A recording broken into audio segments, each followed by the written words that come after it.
दिल्ली में लाल किला के पास धमाका और देश के सबसे बड़े काउंटर टेरर ऑपरेशन की कहानी सिर्फ 72 घंटे में सुरक्षा एजेंसियों ने वो करके दिखाया जो दुनिया के लिए एक मिसाल बन गया है।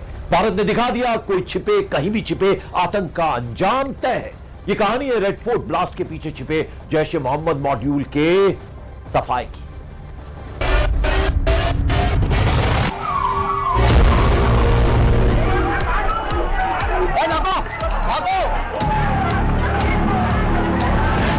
आतंक के विरुद्ध सबसे बड़ा अभियान, दहशतगर्दी के खिलाफ सबसे बड़ा युद्ध, जम्मू कश्मीर से हरियाणा और दिल्ली तक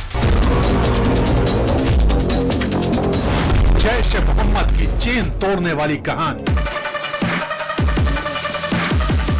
देश इस वक्त सदमे में है। दिल्ली धमाके ने पूरे सिस्टम को हिला दिया है, लेकिन इस साजिश का जाल कितना बड़ा था, इसकी तह में अगर आप जाएंगे तो पता चलेगा कि कैसे देश की सुरक्षा एजेंसियों ने एक ऐसी चेन को ब्रेक करने का काम किया है जिसका मकसद किसी बहुत बड़ी प्लानिंग को अंजाम तक पहुंचाना था। लेकिन जम्मू कश्मीर से लेकर हरियाणा और यूपी तक एक ऐसा ऑपरेशन चलाया गया जिसने आतंकी संगठन जैश ए मोहम्मद के टेरर मॉड्यूल की रीढ़ को हिला दिया। न्यूज 18 इंडिया इस रिपोर्ट के जरिए आपको सुरक्षा एजेंसियों के उसी ऑपरेशन की कहानी दिखाने जा रहा है जिसने आतंक के विरुद्ध एक ऐसा युद्ध छेड़ा जिसने आतंक के बारूदी इरादों को ध्वस्त किया है। यह कहानी शुरू होती है नौगाम के इसी इलाके से। 19 अक्टूबर 2025 जम्मू कश्मीर के नौगाम पुलिस पोस्ट के इलाके में कुछ आपत्तिजनक पोस्टर मिले। शुरुआत में यह मामला मामूली लगा, लेकिन इन्हीं पोस्टरों ने उस साजिश का पहला सिरा खोला जो सीधे लाल किला ब्लास्ट से जुड़ा था। इस एफआईआर के बाद जांच शुरू हुई और पहली गिरफ्तारी हुई। 20 से 27 अक्टूबर के बीच शोपिया से मौलवी इरफान और गांदरबल से जमीर अहमद को दबोचा गया और यहीं से जैश मॉड्यूल की पूरी परतें खुलने लगी। 5 नवंबर को सहारनपुर से डॉक्टर अदील को दबोचा गया। 7 नवंबर को अनंतनाग हॉस्पिटल से AK-56 और दूसरे हथियार बरामद हुए। 8 नवंबर की सुबह जांच की दिशा हरियाणा के फरीदाबाद की ओर मुड़ी, जहां अल फलाह मेडिकल कॉलेज बना आतंक का नया ठिकाना। यहाँ से न सिर्फ डॉक्टर मुजम्मिल को गिरफ्तार किया गया, बल्कि कई हथियार, पिस्तौल और विस्फोटक भी बरामद हुए।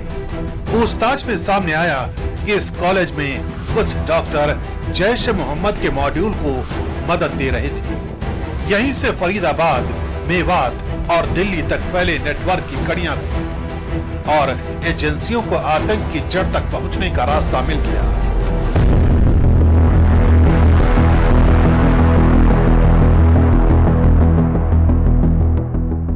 इसके बाद तारीख आई 9 नवंबर। फरीदाबाद के फौज से मद्रासी नाम के शख्स को गिरफ्तार किया गया। पूछताछ में खुलासा हुआ कि यही उस मॉड्यूल का स्थानीय कनेक्शन था जो बारूद और हथियारों की सप्लाई संभालता था। उसके कबूलनामे के बाद 10 नवंबर को सुरक्षा एजेंसियों ने मेवात के ठेरा कॉलोनी में छापा मारा। वहां अल फलाह मस्जिद के इमाम हफीज मोहम्मद इश्तियाक के घर से 2563 किलो विस्फोटक, 358 किलो डेटोनेटर और टाइमर बरामद हुए। करीब 3000 किलो बारूद जिससे दिल्ली को दहलाया जा सकता था। यह वही नेटवर्क था जिसने लाल किला ब्लास्ट की साजिश को अंजाम तक पहुंचाया।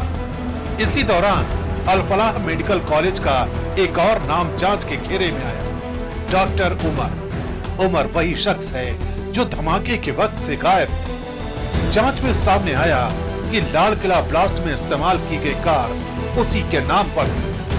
सीसीटीवी फुटेज में भी उमर को कार चलाते देखा गया। फॉरेंसिक रिपोर्ट बताती है कि धमाके में वही बारूद इस्तेमाल हुआ जो फरीदाबाद से बरामद हुआ। लेकिन एक बात साफ है कि अगर एजेंसियों की सूझबूझ और तेज कार्रवाई ना होती तो आतंक का यह मॉड्यूल देश की राजधानी को झुलसा देता। जम्मू कश्मीर से लेकर हरियाणा और दिल्ली तक ज्वाइंट एक्शन में जैश ए मोहम्मद का पूरा नेटवर्क धराशायी हुआ। फरीदाबाद के मेडिकल कॉलेज से लेकर मेवात की मस्जिद तक हर ठिकाना अब एजेंसियों की फाइलों में सबूत बन चुका है। धमाके के तुरंत बाद एनआईए, एनएसजी और फॉरेंसिक टीमें एक्टिव हुई। गृह मंत्रालय ने केस एनआईए को सौंप दिया है। अब जांच इस सवाल की ओर आगे बढ़ रही है कि कौन इस पूरे ब्लास्ट नेटवर्क का मास्टरमाइंड है। और देश के डॉक्टर्स जिन पर जान बचाने का भरोसा होता है, वही जब जान लेने की साजिश में शामिल हो तो ये किसी सदमे से कम नहीं। CNN न्यूज 18 के हाथ लगी इस बड़ी जांच रिपोर्ट में खुलासा हुआ है कि मौलवी इरफान ने हॉस्पिटल में काम करने वाले कई डॉक्टर्स को गज़वाए हिंद के नाम पर रेडिकलाइज किया।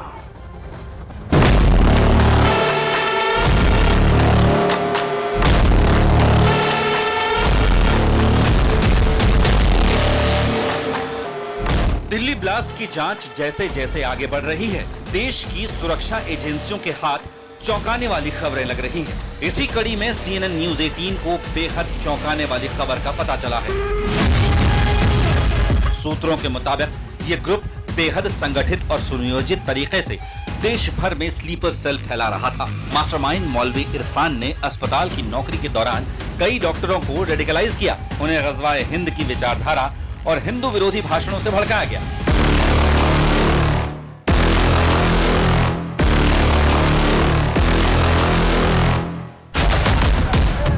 दिल्ली को निशाना बनाने की प्लानिंग इसलिए की गई क्योंकि ये लोग जानते थे कि राजधानी पर हमला देश की सत्ता को हिला देगा।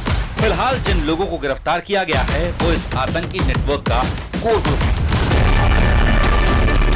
खबर तो ये भी है कि डॉक्टर आदिल और मुजम्मिल तुर्की भी गए थे, जहां उन्होंने अपने विदेशी हैंडलर से मुलाकात की। हैंडलर ने उनकी आने जाने की ट्रेनिंग की व्यवस्था की थी। दोनों महिला डॉक्टर, एक श्रीनगर और दूसरी अनंतनाग की ऑनलाइन कम्युनिकेशन और फंडिंग की जिम्मेदारी संभाल रही थी। डिजिटल फॉरेंसिक जांच में 400 से ज्यादा एन्क्रिप्टेड चैट्स मिले हैं, जिनमें पैसों के लेन देन, सेफ हाउस और आगे की प्लानिंग पर चर्चा की गई। 2023-24 में एक महिला डॉक्टर को इस्तांबुल और दोहा से काफी विदेशी रकम भी मिली थी। दोनों महिला डॉक्टरों ने अपनी MBBS की पढ़ाई ढाका मेडिकल कॉलेज से की थी। इंटर्नशिप के दौरान ही उनकी मुलाकात मौलवी इरफान से हुई, जिसने धर्म के नाम पर उनका ब्रेन वॉश किया। गिरफ्तार की गई लीड डॉक्टर की एक और कार की तलाशी में पुलिस जुटी, जिसमें विस्फोटक सामग्री होने का अंदेशा है। सुरक्षा एजेंसियों का मानना है कि ये ग्रुप स्लीपर सेल बनाकर देश भर में अपनी एक्टिविटी फैलाने की तैयारी में था। हर खुलासे के साथ ये साफ होता जा रहा है, ये सिर्फ आतंकी नेटवर्क नहीं बल्कि सफेद कोट में छिपी एक खामोश जंग थी।